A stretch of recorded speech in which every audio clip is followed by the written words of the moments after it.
Bonjour à tous, bienvenue à ce point de presse du Parti québécois. Ce matin, Caroline Jean-Sécure, l'école Saint-Pierre, Plamondon. Bonjour. Ça fait 62 jours aujourd'hui que les citoyens de Chicoutimi sont sans représentants à l'Assemblée nationale, sans députés. On a déposé une motion hier en Chambre demandant au gouvernement de déclencher ces élections-là le plus rapidement possible, motion qui a été refusée, donc on ne l'a pas adoptée. Je l'ai connu dans Terrebonne. Les citoyens ont été sans députés pendant 6 mois. J'ai vu les dossiers s'accumuler sur le bureau de circonscription. J'ai vu l'impact que ça avait sur les citoyens. Il n'y a aucune raison actuellement de ne pas déclencher cette élection-là. Si vous en voyez une, dites-le moi. Moi, j'en vois pas, en tout cas pour le gouvernement. Ça peut se régler avant Noël. Il y a un conseil des ministres aujourd'hui, donc on demande au gouvernement de déclencher cette élection-là le plus rapidement possible. Bonjour tout le monde. Évidemment, ce matin, je vais vous parler du budget fédéral déposé hier. Il faut prendre la mesure, il faut comprendre l'ampleur de ce qui se passe. Donc, on disait avec raison de Justin Trudeau qu'il était le premier ministre du Canada le plus dépensier de l'histoire. Sous son règne, on a doublé la dette du Canada, accumulé plus de dettes sous son règne que ce qu'on avait accumulé avec tous les premiers ministres réunis avant lui. Et à l'époque, on nous disait que c'était absolument inacceptable. Les experts se prononçaient sur des déficits de 40 milliards en disant « on va payer la note pendant longtemps ». Arrive Mark Carney qui nous est présenté comme l'élite de la finance mondiale, celui avec le CV étincelant qui va remettre de l'ordre dans tout ça.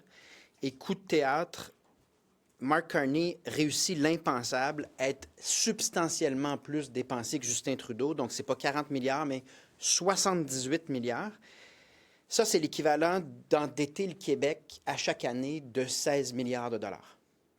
Donc, juste de vous donner une idée, là, ça veut dire que l'endettement pour les prochaines générations équivaut à 300 millions de dollars par semaine.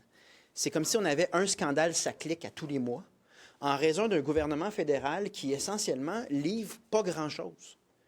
Donc, on ne peut même pas comparer l'endettement du gouvernement du Québec et celui du fédéral parce qu'au moins, le gouvernement du Québec a à charge toutes les responsabilités financières onéreuses, dont la santé, l'éducation et les services sociaux. Il y a un gouvernement qui dédouble, fait peu de choses et trouve le moyen de nous endetter davantage que les gouvernements à l'échelle des provinces. Et je veux juste vous réitérer là, ce qu'on avait dit dans le temps de Justin Trudeau. Là, les experts, les commentateurs, c'était le Wall Street Journal qui parlait de la décennie perdue de Justin Trudeau. Dans le trou pour longtemps, Trudeau a liquidé le Canada, au diable les dépenses avec Justin Trudeau, des déficits à perte de vue, retournés dans les analyses lorsqu'on était à 40 milliards, et essayer de jeter un regard sur tous ces analystes aujourd'hui qui nous disent que parce que c'est Mark Carney et qu'il est issu du milieu financier, ça a bien du bon sens qu'on soit à 78 milliards. Donc, à la question, est-ce que le Québec a les moyens d'être un pays?